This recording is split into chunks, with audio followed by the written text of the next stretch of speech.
तो लोकसभा चुनाव 2024 के लिए करीब करीब 20 महीने का वक्त रह गया है। ऐसे में सभी सियासी दल अपने अपने सियासी दांव आजमाने की सारी तैयारी कर रहे हैं।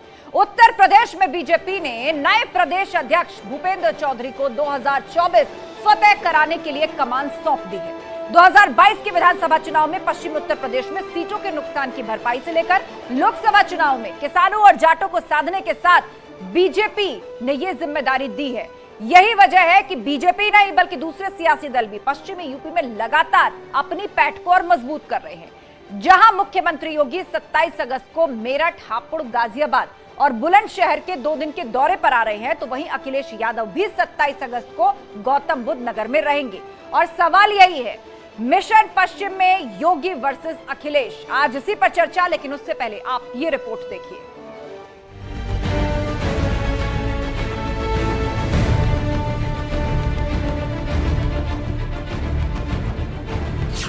भूपेंद्र बने यूपी बीजेपी के नए चौधरी। अपने पूरे पार्टी के संगठनात्मक लोगों को लेकर उसे आगे बढ़ाने का काम करेंगे। उत्तर प्रदेश में जो 2024 का चुनाव है लोकसभा का, मोदी जी के नेतृत्व में बेहतर परिणाम के लिए हम लोग संकल्पित। भूपेंद्र चौधरी के साथ बीजेपी का मिशन पश्चिम यूपी। भाजपा अपने कार्यकर्ताओं को जो शून्य पे है उसे शिखर तक पहुंचाने का। भूपेंद्र चौधरी को जिस प्रकार प्रदेश का अध्यक्ष बनाया गया है, केंद्रीय नेतृत्व ने मंथन करने के बाद जो अध्यक्ष घोषित किया है, वास्तव में एक शानदार जानदार। बीजेपी के नए अध्यक्ष पर विपक्ष का वार। चाहे किसी को भी बीजेपी का प्रदेश अध्यक्ष बना दे, लेकिन उत्तर प्रदेश की जनता को जो दर्द, महंगाई, बेरोजगारी, महिला अत्याचार के रूप में जो बीजेपी की सरकार में मिला है, आने वाले चुनाव में उत्तर प्रदेश की जनता वोट के माध्यम से भारतीय जनता पार्टी को करारा जवाब देगी। हम उम्मीद करते हैं कि नए प्रदेश अध्यक्ष इस पर जनता के और किसान के और नौजवानों के मुद्दों को लेकर सरकार से लड़ने का काम करेंगे। माननीय भूपेंद्र चौधरी जी को जिस तरह से मौका मिला है, यह उनके संघर्षों का हो। 27 अगस्त को गाजियाबाद दौरे पर सीएम योगी। 27 अगस्त को गौतम बुद्ध नगर आएंगे अखिलेश। उन नेताओं से मिल रहे हैं अपनी पार्टी को मजबूत करने के लिए, नोएडा भी जा रहे हैं और हम इस मिथक को तोड़ेंगे कि भारतीय जनता पार्टी को कोई हरा नहीं सकता है। योगी वर्सेस अखिलेश, मिशन पश्चिम यूपी।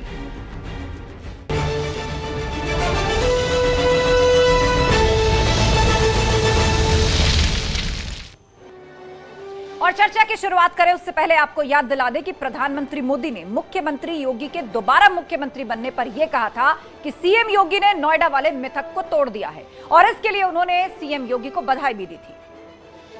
मान्यताओं में बंधे हुए होंगे, लेकिन आज मुझे खुशी है कि जिस नोएडा के संबंध में एक छवि बन गई थी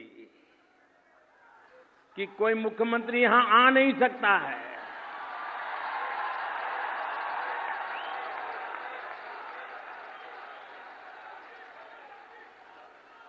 उस मिथक को योगी जी ने बिना बोले अपने आचरण से सिद्ध कर दिया कि ये सब मान्यताएं गलत होती हैं।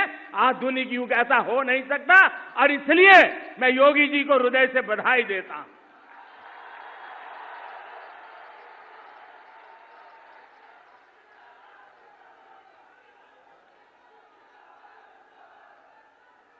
मुख्यमंत्री कहीं जाने से कुर्सी चली जाएगी इस डर से अगर जीते हैं तो ऐसे लोगों को मुख्यमंत्री बनने का हक ही नहीं है। तो 2024 की बारी और क्या इस बार जाट लैंड से जीतने की तैयारी। पश्चिमी उत्तर प्रदेश एक बार फिर से चर्चा में आ गया है क्योंकि भाजपा ने उत्तर प्रदेश का नया अध्यक्ष उसी चेहरे को बनाया जो पश्चिमी यूपी से आता है। संगठन, बूथ स्तर तक कार्यकर्ताओं के नाम वो याद रखते हैं। एक बड़ी पकड़ ग्राउंड लेवल पर भूपेंद्र सिंह चौधरी की मानी जाती है। और चर्चा के लिए पूरा गेस्ट पैनल हमारे साथ जुड़ चुका है। राकेश त्रिपाठी बीजेपी प्रवक्ता हमारे साथ जुड़ गए हैं। अनुराग भदौरिया समाजवादी पार्टी के प्रवक्ता हमारे साथ जुड़ चुके हैं। किशनवीर चौधरी किसान नेता हमारे साथ हैं। अशोक बालियान जाट नेता भी हमारे साथ जुड़ चुके हैं और संदीप चौधरी राजनीतिक विश्लेषक हमारे बीच में हैं। आप सभी लोगों का बहुत बहुत स्वागत है। और चर्चा की हम शुरुआत करें उससे पहले आप लोगों के ओपनिंग रिमार्क्स 30 सेकंड के अंदर। तो सबसे पहले राकेश त्रिपाठी, पश्चिमी उत्तर प्रदेश 2022 में एक बड़ी चुनौती भाजपा के लिए बन गया था। कहा जा रहा था कि बड़ा संघर्ष आप लोगों के लिए है सपा और आरएलडी के गठबंधन के बाद। तो 2024 की तैयारी क्या जाटलैंड से ही जीत की तैयारी है? 30 सेकंड।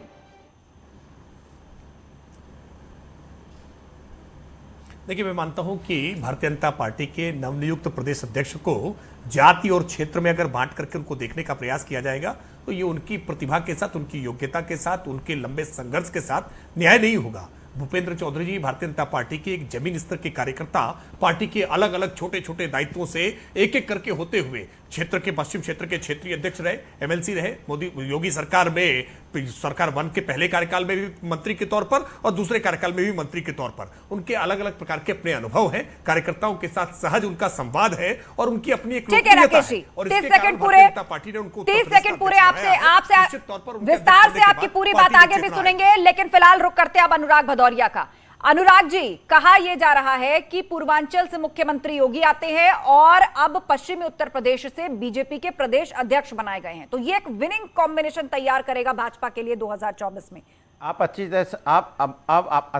तरह समझ गए होंगे कि पूर्वांचल में भारतीय जनता पार्टी की लुटिया गोल हो चुकी है। वो समझ गए कि यहाँ मेरा कुछ हो नहीं सकता, अब पश्चिम में चलें। पश्चिम में कुछ जाति धर्म की राजनीति को साधते हैं, लेकिन कुछ भी कर लें, चाहे उत्तर चले जाएं, पश्चिम चले जाएं, दक्षिण चले जाएं, मध्य चले जाएं, भारतीय जनता पार्टी का सफाया उत्तर प्रदेश में 2024 में तय है, क्योंकि वोट होगा महंगाई, बेरोजगारी, महिला अत्याचार के ऊपर में, जो भारतीय जनता पार्टी की सरकार में बढ़ा है। भ्रष्टाचार भी बढ़ा है। भ्रष्टाचार का आलम है कि भ्रष्टाचार तो अब तो धरती फाड़ के निकल रहा है ऊपर, जिस तरह से रोडें टूट जाती है 4 दिनों में। इसलिए कुछ भी समीकरण बैठा लें, जनता इनका समीकरण खराब कर देगी वोट के माध्यम से। ठीक है अनुराग जी, 30 सेकंड पूरे, लौटेंगे एक बार फिर आपके पास, लेकिन उससे पहले हम रुक करते हैं। किशनवीर चौधरी जी हमारे बीच में है, किसान नेता।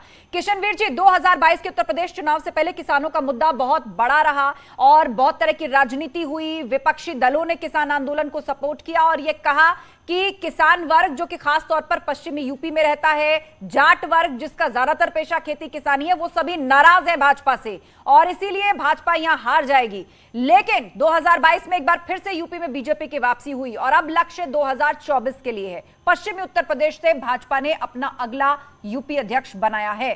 30 सेकंड। देखिए, ग्रामीण पृष्ठभूमि में काम करते हुए गांव से लेके और पूरा जीवन भूपेंद्र चौधरी ने काम किया है। सवाल किसी जाति और धर्म के भेदभाव में कभी उन्होंने नहीं सोचा।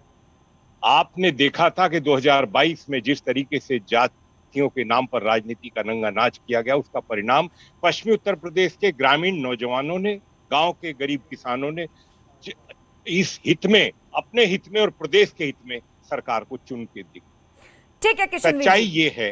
30 सेकंड पूरे, आपको रोकना चाहूंगी मैं, एक बार फिर से आपके पास लौटेंगे। एक बार सभी पैनलिस्ट अपने ओपनिंग रिमार्क्स दे दें। अशोक बालियान, जाट नेता हमारे बीच में। अशोक बालियान जी, यूपी विधानसभा चुनाव से पहले एक नैरेटिव ये भी चला कि जाट नाराज हैं, राज्य से लेकर केंद्र तक बैठ के हुई जाट नेताओं को मनाने की कोशिश हुई और उस दौरान माना जाता है कि भूपेंद्र सिंह चौधरी की अहम भूमिका थी। तो अब आपको लग रहा है कि संगठन में शीर्ष पद अब उनको दिया गया है, तो क्या भाजपा ने 2024 के लिए पश्चिम उत्तर प्रदेश पर पकड़ और मजबूत कर ली है? 30 सेकंड। देखिए, हर पार्टी चुनाव से पहले अपने संगठन में, अपनी सरकार में कोई न कोई एक बेहतर व्यवस्था लाने का काम करती है। मैं समझता हूं कि भारतीय जनता पार्टी ने जो 2024 का उनका मिशन है, उसके लिहाज से उन्होंने सरकार में और संगठन में सबसे बेहतर तालमेल बैठाने के लिए भूपेंद्र चौधरी जी, जिनका एक लंबा अनुभव है संगठन में भी, पिछले योगी सरकार में भी वो मंत्री थे और इस सरकार में भी वो मंत्री बने, उनके पास दोनों तरह का एक अनुभव है, सरल भाषा है उनकी, पश्चिमी उत्तर प्रदेश से आते हैं, तो निश्चित तौर पर मैं समझता हूं कि जो 2024 का जो बीजेपी ने 30 सेकंड पूरे, विस्तार से आपकी बात को हम आगे भी जानेंगे, लेकिन फिलहाल संदीप चौधरी हमारे साथ हैं, राजनीतिक विश्लेषक। संदीप जी, आपका क्या आकलन है? 30 सेकंड, आपके ओपनिंग रिमार्क्स। क्या भाजपा का ये स्ट्रोक है? देखिए, मुझे लगता है भारतीय जनता पार्टी ने एक तीर से कई निशाने साधने का काम किया है। जिस तरीके से किसानों की बात आती है तो किसान बैकग्राउंड से आते हैं, ओबीसी एक बहुत बड़ा वोट बैंक है उत्तर प्रदेश के अंदर, देश के अंदर भी, तो वो ओबीसी समाज से भी आते हैं। तो मुझे लगता है जिस तरीके का कॉम्बिनेशन बीजेपी बना करके चलती है, जैसे मुख्यमंत्री अगर राजपूत समाज से आते हैं तो उन्होंने इस बार ओबीसी समाज से प्रदेश अध्यक्ष लिया है, पहले ब्राह्मण समाज से रहे, राजपूत समाज से रहे, तो मुझे नहीं लगता कि उन्होंने किसी एक जाति को जिस तरीके से ठीक है संदीप जी, 30 सेकंड पूरे। अखिलेश यादव को देखेंगे वहां पे अखिलेश यादव ही और चलिए आप चर्चा को विस्तार देते हैं, विस्तार से अब हम डिबेट ओपन करने जा रहे हैं। तो राकेश त्रिपाठी जी, यही कॉम्बिनेशन बनाया क्या भाजपा ने कि एक तो पश्चिमी उत्तर प्रदेश से आते हैं, जाट वोट बैंक पर पकड़ है, ओबीसी के बड़े नेता है और स्वतंत्र देव सिंह के बाद अब कमान संभालेंगे। पश्चिमी उत्तर प्रदेश में भाजपा अपनी पकड़ को और मजबूत करेगी, मतलब जो मिशन 80 का टारगेट आप लेकर के चल रहे हैं उसमें एक महत्वपूर्ण योगदान भूपेंद्र सिंह चौधरी देंगे पश्चिमी यूपी से। देखिए आस्था जी, पश्चिमी उत्तर प्रदेश को लेकर के 2022 के विधानसभा चुनाव से पहले भी बहुत सारे कयास लगाए जा रहे थे कि किस तरह से जाट का और वहां पर एक समीकरण बनाया जाएगा, समाजवादी पार्टी का और जयंत चौधरी जी की पार्टी का। दोनों के समीकरण बने भी, बिले भी, लेकिन परिणाम उसके बावजूद भारतीय जनता पार्टी के पक्ष में रहा।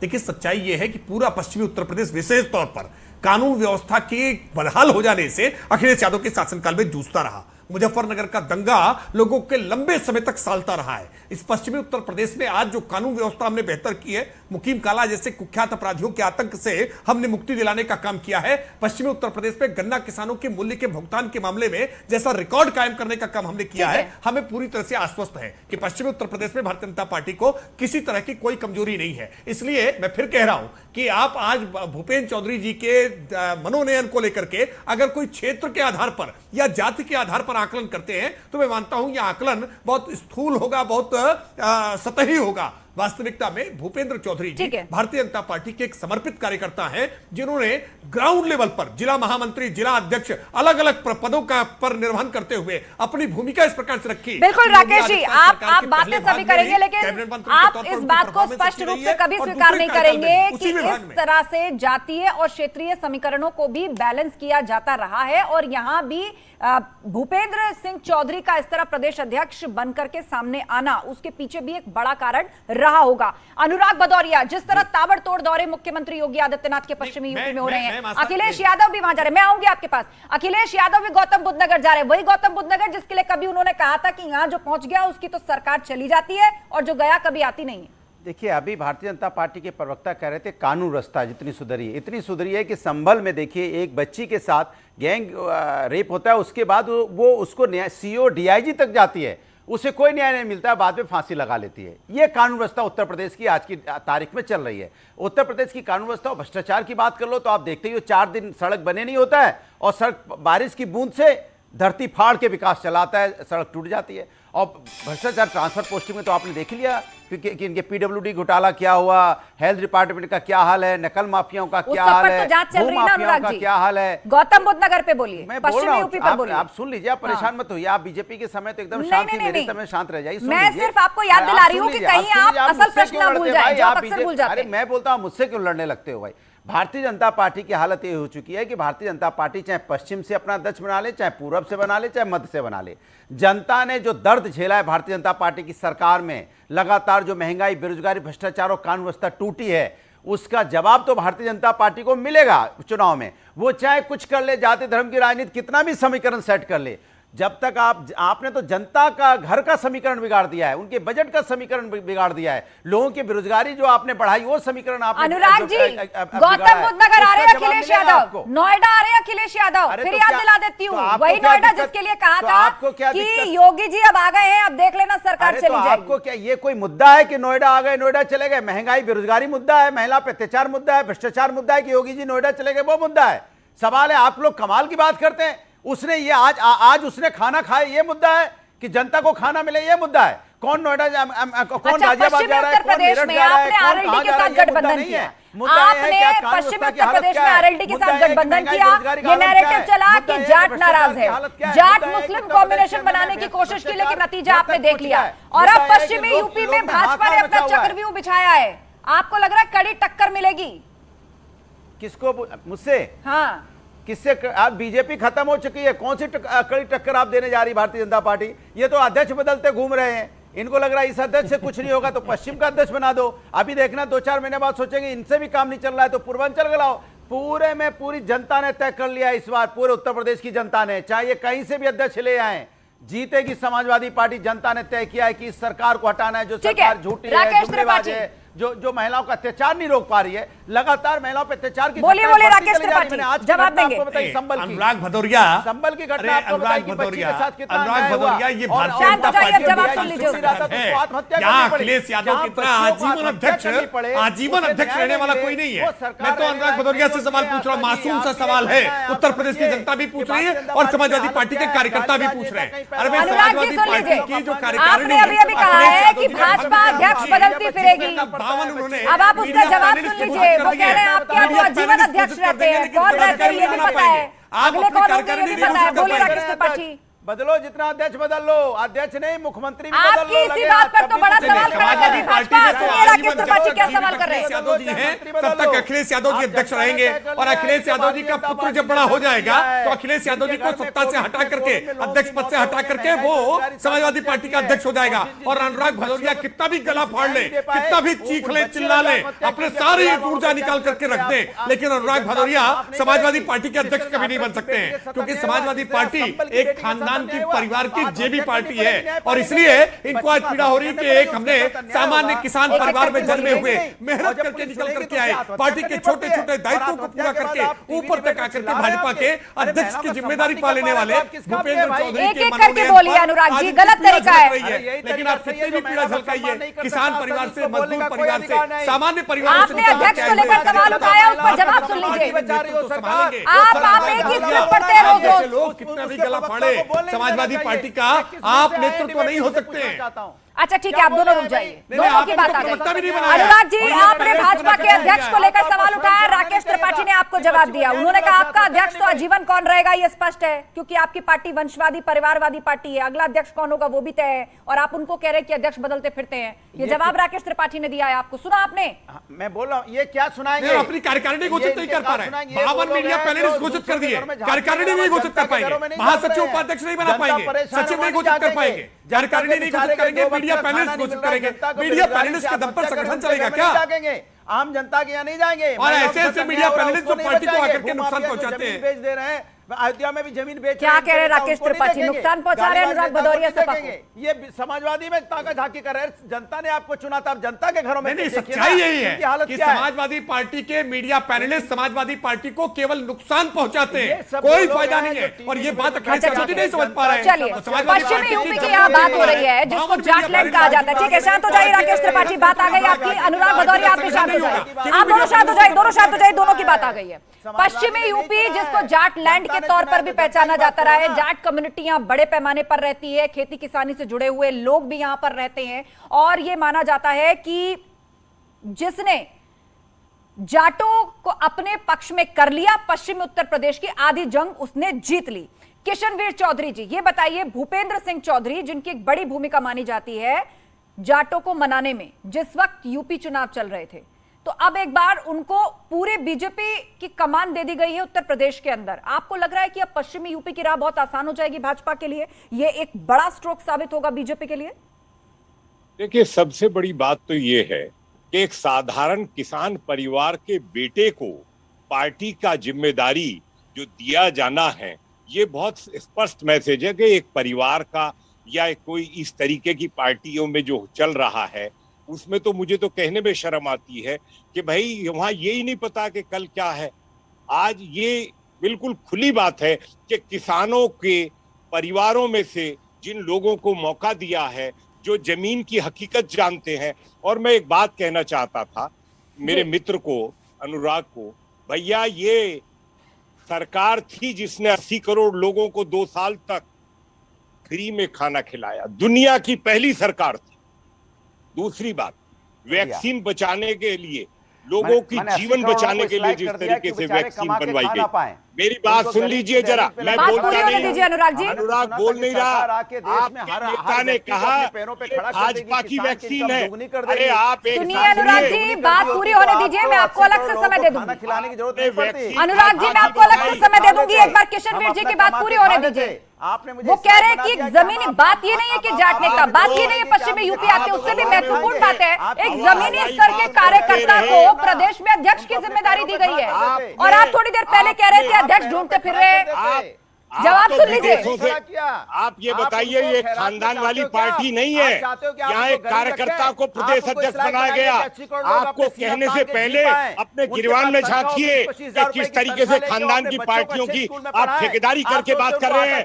अरे आपके नेता ने वैक्सीन पर सवाल उठाया, इस देश के साइंटिस्टों ने वैक्सीन बनाई, आपको ये भी, और बाद में वही वैक्सीन लगवाई। आप लोगों की बातें जनता के जहन में आज भी जिंदा है। किशनवीर चौधरी किसान नेता है, उनका किसी राजनीतिक पार्टी से कोई वास्ता नहीं है, लेकिन ये अपनी कम्युनिटी की आवाज सामने रख रहे हैं। वो इस बात को मान रहे हैं कि कैसे एक जमीनी कार्यकर्ता अध्यक्ष बन गया। उसकी जर्नी देखिए, उसकी मेहनत देखिए, उसको बूथ स्तर के कार्यकर्ता का नाम याद है। देखिए ऐसी सरकार जिसने 2-2.5 साल तक गरीबों को मुफ्त राशन दिया, और आपने कहा कि बीजेपी की वैक्सीन, ये बातें लोगों के बीच में है। वो किसान नेता, उनको किसी राजनीतिक पार्टी से कोई लेना देना नहीं है।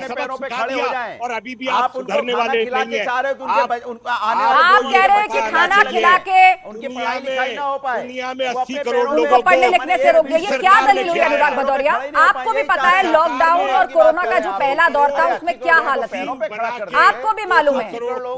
रोजमर्रा जो गरीब तबका है, जो काम करके कुछ पैसे लेकर घर लौटता है, जिसका काम नहीं चल पाया, उसको सीधे तौर पर भोजन देना ही उसके लिए उस वक्त एक बहुत बड़ा सपोर्ट था। आप कह रहे हैं कि उनकी पढ़ाई लिखाई रोक दी। अरे और क्या, आप बड़े चौड़ों के बोलते हैं हमने 80 करोड़ लोगों को खाना मुफ्त में खिलाया। अरे भाई आप उनको पैरों पे खड़े कीजिए ना, उनको इस लायक बनाइए। आपने 80 करोड़ लोगों को इस लायक बना दीजिए। किस मौके पर क्या बात कह रहे हैं, आपको जरा भी अंदाजा है? मैं बात कर रही हूँ उन लोगों की जो रोजमर्रा कमाते हैं और पैसे लेकर घर जाते हैं, तब उनका परिवार चलता है। आप कह रहे हैं कि लोगों को बेकार कर दिया। आपको किस सवाल के जवाब में कौन सी बात उठानी है? ऐसा लग रहा है कि कोई कनेक्शन ही नहीं है दोनों बातों में, सिर्फ विरोध के लिए आपको विरोध करना है। आपको 15 लाख। अच्छा ठीक है, ठीक है, शांत हो जाइए। किशनवीर चौधरी जी, अनुराग भदौरिया जी, शांत हो जाइए। अशोक बालिया, ठीक है, सबकी बात हमने सुन ली। अशोक बालिया जी, आपका क्या कहना है? भूपेंद्र सिंह चौधरी का यूपी बीजेपी का अध्यक्ष बनना, विपक्षी पार्टियों के पेट में यह दर्द हो रहा है कि इससे कुछ हासिल नहीं होगा, जबकि एक बड़ा मैसेज भाजपा देने की कोशिश कर रही है कि देखिए हमारे यहाँ जमीनी स्तर का कार्यकर्ता भी इस शीर्ष पद तक पहुंच सकता है।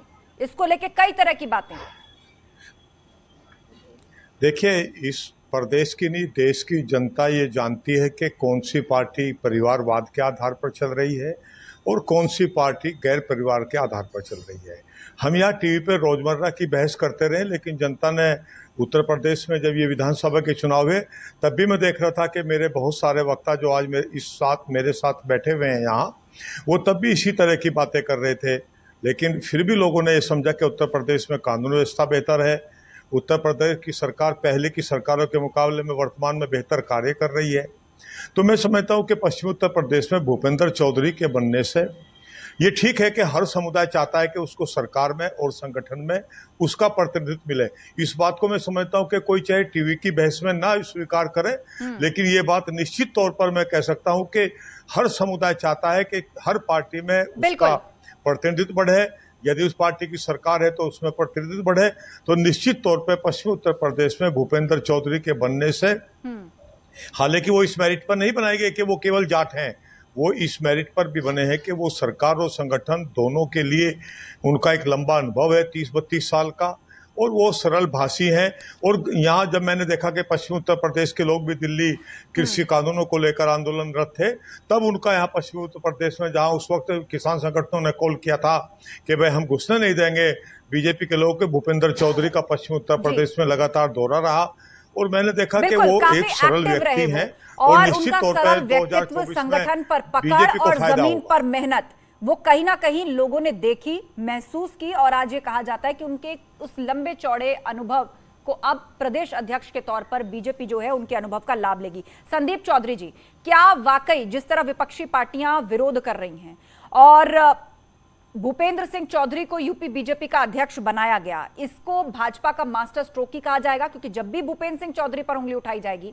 परिवारवाद और वंशवाद का मुद्दा भी भाजपा की तरफ से आगे किया जाएगा कि देखिए हमारा तो अध्यक्ष चुन करके आता है। आपके यहाँ क्या होता है, पहले आप इस सवाल का जवाब दीजिए। देखिए मैडम, बहुत अच्छा सवाल आपने उठाया। मैं आपको विस्तृत जानकारी देना चाहता हूं।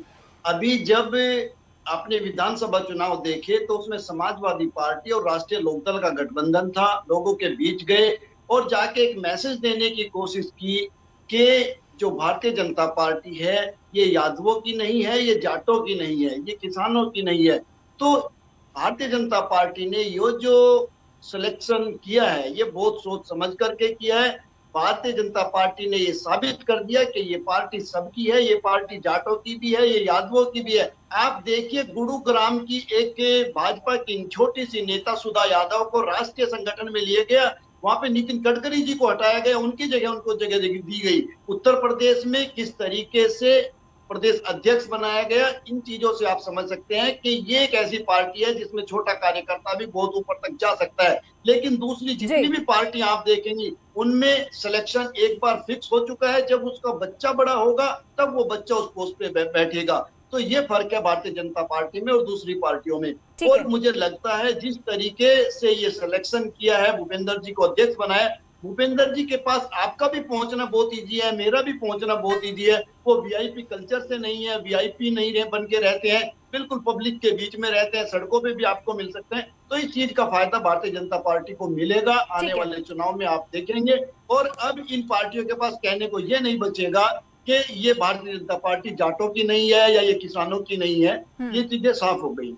ठीक है, अनुराग भदौरिया जी, जिस बात को संदीप चौधरी उठा रहे थे कि क्या इस सवाल को अब हमेशा के लिए ठंडा कर दिया गया है कि भारतीय जनता पार्टी जो है वो जाटों की नहीं है, वो ओबीसी की नहीं है, वो किसानों की नहीं है, और महत्वपूर्ण सवाल ये भी कि क्या विपक्षी पार्टियों के पास वंशवाद और परिवारवाद का जवाब अब नहीं बचा है भाजपा के इस तरह फैसलों के बाद? देखिए वो बिल्कुल सही कह रहे हैं, संदीप जी की बात से मैं सहमत हूँ कि भारतीय जनता पार्टी किसानों की नहीं है, दलितों की नहीं है, वंचितों की नहीं है, कमजोरों की नहीं है, धन्ना सेठों की है। इसमें कोई दो राय नहीं है, धन्ना सेठों की पार्टी है ये।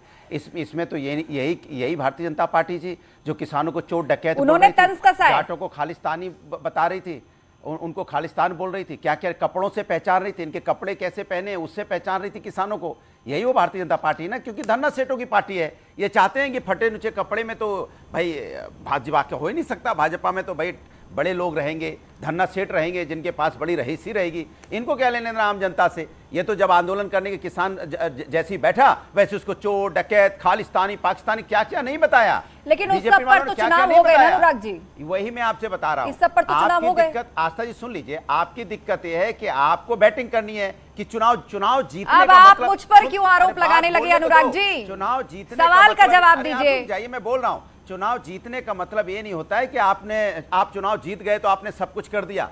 चुनाव जीतना और उसको जिस जनता को सुविधा देने में दोनों फर्क होता है। चुनाव तो तीन पार्टियां लड़ती हैं, किसी को 500 ज्यादा मिल गए तो जीत गया, तो जनता ने बिना सुविधा के चुन ली सरकार, आप ये कहना चाहते हैं? बोलने तो नहीं देंगे, दिक्कत ये है खाली हाथ के जनता और फिर भी उसने सरकार चुन ली, आप ये कहना चाहते हैं? क्या मैं आपसे अच्छा ठीक है अनुराग जी, बातें आ गई आपकी, आप जिस तरह के आरोप लगा रहे हैं भाजपा पर उसका जवाब राकेश त्रिपाठी अब देंगे, क्योंकि डिबेट अंतिम पड़ाव में है।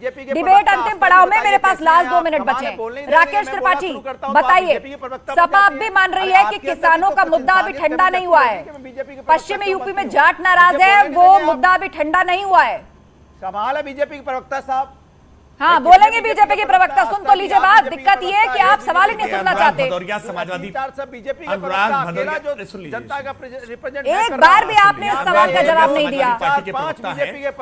नोएडा आ गए अखिलेश यादव, पूरी डिबेट पे समाजवादी पार्टी का एक बार भी उन्होंने नाम तक नहीं लिया। ऐसे ही समाजवादी पार्टी के प्रवक्ता समाजवादी पार्टी के लिए नुकसानदेह है, जो 25 मिनट तक की पूरी डिबेट में एक बार भी समाजवादी पार्टी अखिलेश यादव जी के कार्यकलापों का गुणगान नहीं करते हैं। वास्तविकता में भारतीय जनता पार्टी के प्रदेश अध्यक्ष भूपेंद्र सिंह जी जिस तरह से जनता के दिल से जुड़े हुए हैं, कार्यकर्ताओं के साथ सहजता से उनका व्यवहार है, भारतीय जनता पार्टी और नई स्फूर्ति के साथ, नई चेतना के साथ, नई ऊर्जा के साथ, नए उमंग के साथ, नए उत्साह है और चौतरफा ये गलत तरीका है अनुराग जी।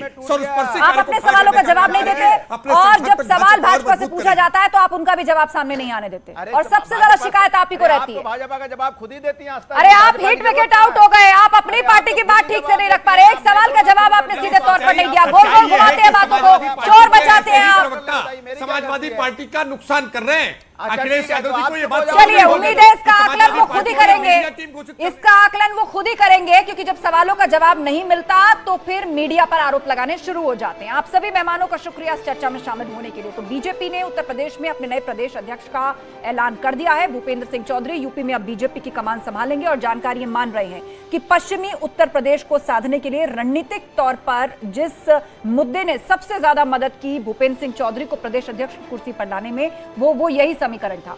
क्योंकि पूर्वांचल से खुद मुख्यमंत्री योगी आते हैं, तो ऐसे में संगठन की कमान पश्चिमी यूपी से आने वाले एक बड़े चेहरे को दी गई है, जिसकी न सिर्फ संगठन, ग्राउंड, बूथ स्तर पर पकड़ है, एक लंबा राजनीतिक अनुभव भी है।